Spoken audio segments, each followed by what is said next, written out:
How sweet it is as the New York Yankees today beat the Texas Rangers by a score of 1-0, and they sweep the Texas Rangers right out of the Bronx. This was a very good series for the New York Yankees. It's another series, you could put it in the series win column. That's now five straight series that the New York Yankees have won, going all the way back to the beginning of this month of May. So they're looking very good. The pitching was on display in this three-game series. In Game 1, Will Warren had 10 strikeouts and really shut down the Rangers lineup. Rangers lineup couldn't get much of anything going in this series. It seemed like the only way they were scoring was by the home run ball, which you thought the Texas offense would be very good with. They are a very powerful offense. You thought they were going to be able to score, but there was never enough traffic on the bases in front of those home runs. They were all solo shots, and they didn't inflict a lot of damage. So in this 1-0 game today, Carlos Rodon looked very good. He is continuing to turn around his Yankees career as we just continue to watch dominant performance after dominant performance from him. In today's game, he pitched 6 innings, scattered 4 hits. I mean, really didn't amount to any traffic. He had 2 runners on in the second inning, but he got a ground out to end any threat that those 2 runners may have posed. A lot of 1, 2, 3 innings in this game. The only other moment of stress, if you want to call it, was in the 6th inning with a runner in scoring position, but he was able to get a very nice strikeout, his 8th strikeout of Jake Burger.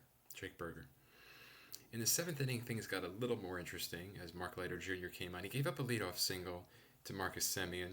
Semien reached second on a wild pitch, but he got Adolis Garcia with 1 out to ground out to shortstop, and then he got Josh Smith to strike out, and that ended that threat. But that was, I think, a threat where if you're on the Texas side, you felt you needed to capitalize. And then Devin Williams came on in the 8th inning, pitched a scoreless inning. I think he's definitely strung a lot of scoreless appearances together, so things are looking a little bit better, smooth for him after it was very rocky in the beginning of the season. So that was the 8th inning. Devin handled that. He took care of that inning. And then in the 9th inning, you had Luke Weaver wrap things up. Pretty economical indeed. He got 2 flyouts, both to right field.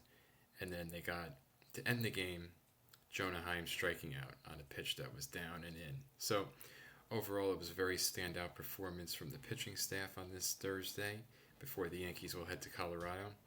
The 1 run was a Yorbit Vivas solo home run, and that was all they needed. So a couple standout performances, as I mentioned. Will Warren in Game 1, 10 strikeouts, did a good job handling the Rangers lineup. Aaron Judge had a 2-run homer in that game. He also had an RBI single.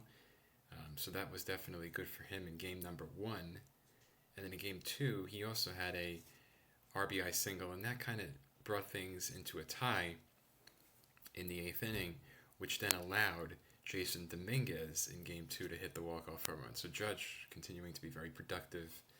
Nothing wrong with his swing, nothing wrong with his performance.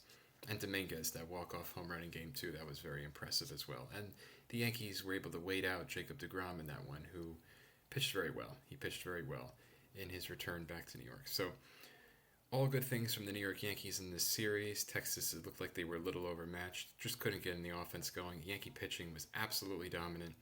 And they'll look to take that brand of baseball with them to the Rocky Mountains when they play the Colorado Rockies. The Major League worst, Colorado Rockies.